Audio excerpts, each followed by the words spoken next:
consciousness. Hare Krishna. Arjuna said, "O my dear Krishna, I wish to know about Prakriti, nature, Purusha, the enjoyer, and the field and the knower of the field, and the knowledge and the object of knowledge." The Supreme Personality of Godhead said, "This body, O son of Kunti, is called the field, and one who knows this body is called the knower of the field." O sign of Bharata, you should understand that I am also the knower in all bodies, and to understand this body and its knower is called knowledge. That is my opinion. Now please hear my brief description of this field of activity and how it is constituted, what its changes are, whence it is produced, and who that knower of that field of activities is, and what his influences are. That knowledge of the field of activities and of the knower of the activities is described by various sages in various Vedic writings. It is especially presented in Vedanta Sutra with all reasoning as to cause and effect. The five great elements, false ego, intelligence, the unmanifested, the 10 senses, and the mind, the 5 sense objects, desire, hatred, happiness, distress, the aggregate, the life symptoms, and conviction. All these are considered in summary to be the field of activities and its interactions.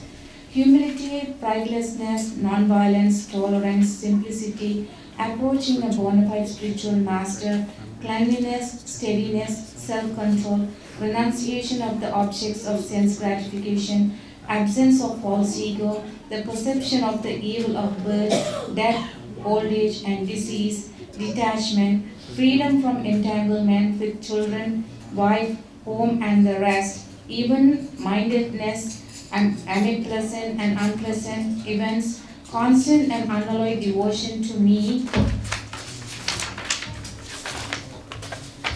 aspiring to live in her solitary place, detachment from the general mass of people, accepting the importance of self-realization, and philosophical search for the absolute truth. All these I declare to be knowledge, and beside this, whatever there may be is ignorance.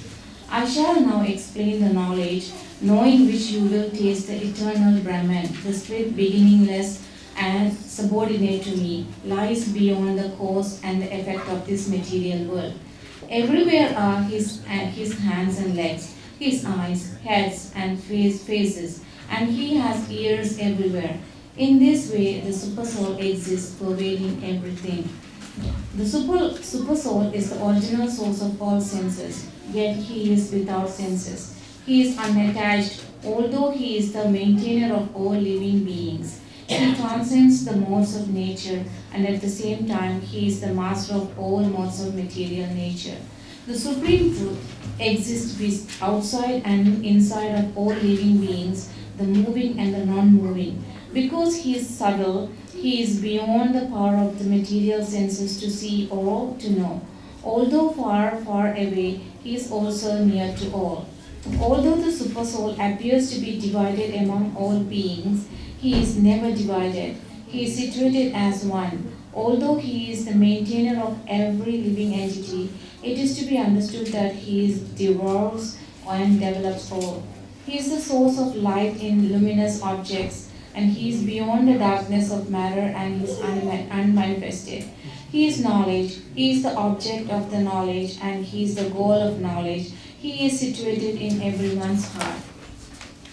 Thus, the field of activities, the body, knowledge, and the knowable have been summarily described by me. Only by devotees can understand this thoroughly and thus attain to my nature. Material nature and the living entity should be understood to be the beginningless. Their transformation and the mode of matter are a product of material nature. Nature is said to be the cause of all material cause and effect, whereas the living entity is the cause of the various sufferings and enjoyments in this world.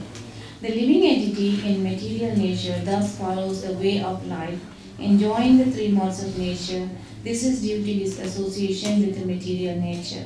Thus he meets with good and evil among various species. Yet in this body there is another transcendental enjoyer, who is the Lord, the Supreme Proprietor, who exists as the overseer and permitter. and who is known as the Supersoul. One who understands this philosophy concerning material nature, the living entity, and the interaction of the mode of nature is sure to attain liberation. He will not take birth here again, regardless of his present position.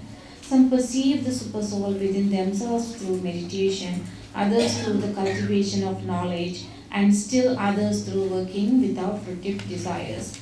Again, there are those who, although not conversant in spiritual knowledge, begin to worship the Supreme Person upon hearing about Him from others. Because of their tendency to hear from authorities, they also transcend the path of birth and death. O chief of the Bharatas, know that the whatever you see in existence, both the moving and non-moving, is only a combination of the field of activities and the knower of the field. One who sees the supersoul accompanying the individual souls in all bodies and who understands that neither the soul nor the supersoul within the destructible body is ever destroyed actually sees. One who sees the supersoul equally present everywhere in every living being does not degrade himself by his mind. Thus he approaches the transcendental destination. One who can see that all activities are performed by the body, which is created of material nature, and sees that the self does nothing actually says. When the sensible man ceases to see different identities due to different material bodies, and he sees how beings are expanded everywhere, he attains to the Brahman conception. Those with a vision of the eternity can see that the imperishable soul is transcendental, eternal, and beyond the modes of nature. Despite the contact with the material body, O Arjuna, the soul neither does anything nor is entangled.